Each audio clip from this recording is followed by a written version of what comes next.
In these toolboxes are miniature bits.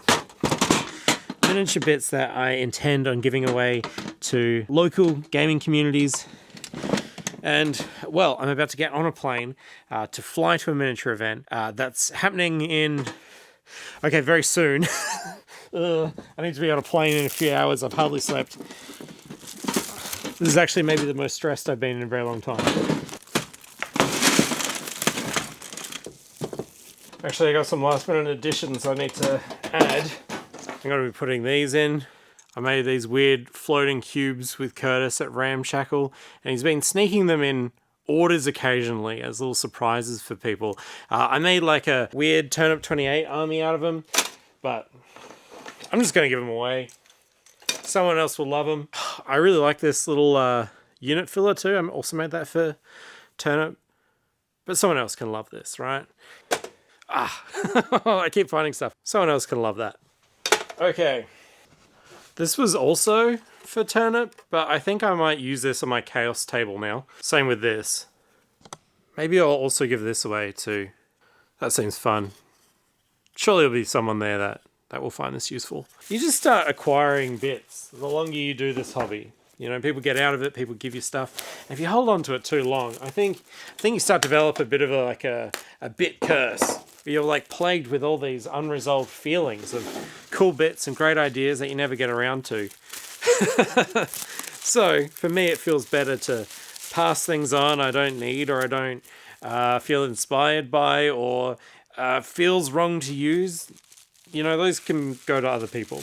There's definitely some bits I look at and I go, that bit's not for me, you know. But like 20 other people are like, wow, that's like the best bit in the whole entire world. So why should I just hold on to it? So I'm going to this event and I'm very, very excited because I get to see Viv from Knights of Dice, who I talk about all the time, who is also vlogging. And I get to see Scott.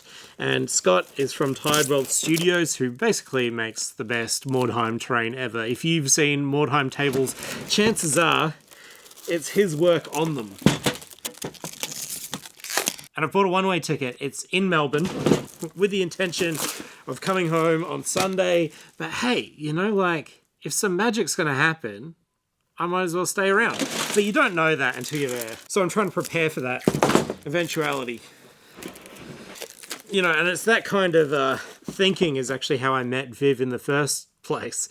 I had a ride scheduled to get home one day when I was visiting Melbourne, and by coincidence I met one of Viv's friends and I'm like, hey, where's Viv? And then he spent a lot of time convincing Viv to come hang out with me, and then ever since then we've been trouble. Right.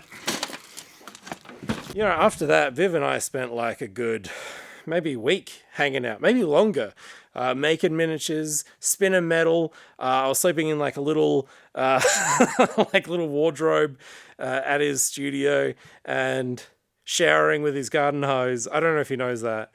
On my way to Adepticon one year, I was staying at Viv's and we were casting metal miniatures that I could sell at Adepticon. So I could basically afford my tickets.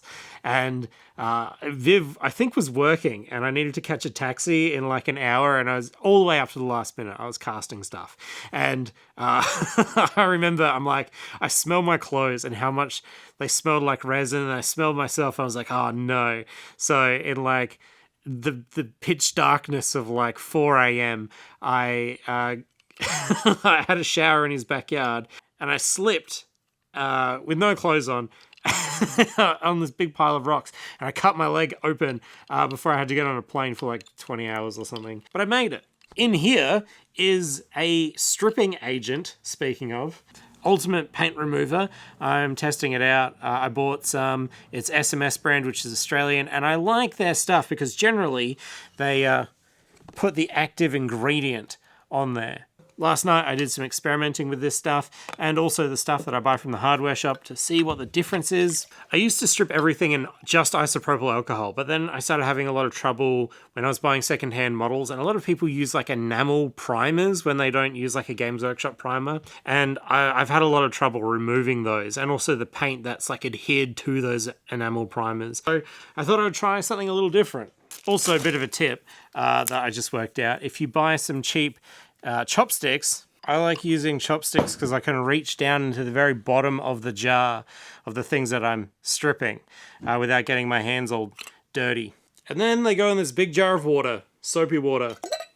I'm generally not like a strip your miniatures kind of guy, but in this case, I am. If I buy something secondhand that has a lot of paint on it, then I'll generally strip it. But if it's just something that I've made, I just repaint over it. Who cares? It's only really when the detail is like super obscured. Hey, that's a pretty rare miscast miniature, that one. And also a Tanner Simpson one. These were also from my Turnip 28 army. I'm trying to reclaim these models back, turn them into a new cool project. I only ever really strip hard to find miniatures also. Actually, that stripper has done a very good job of taking the paint off this model. It's just been in there for about an hour. And there's also a resin mask on there.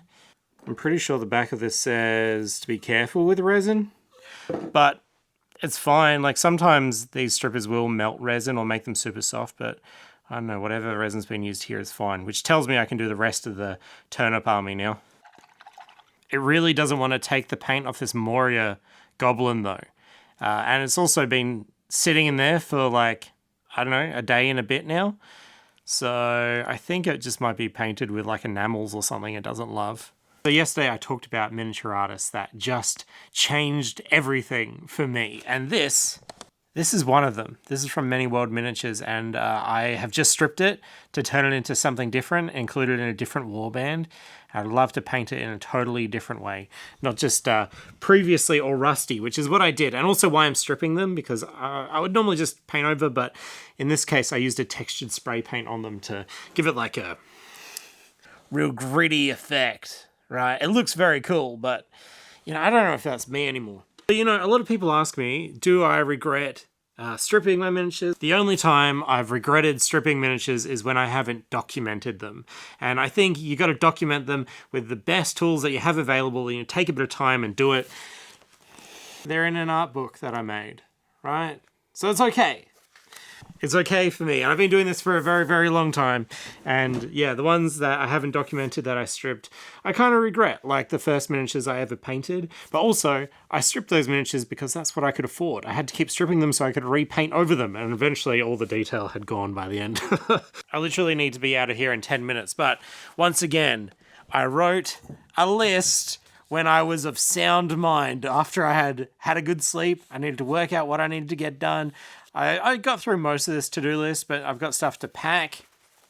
If you see this video, it means that I got on my plane.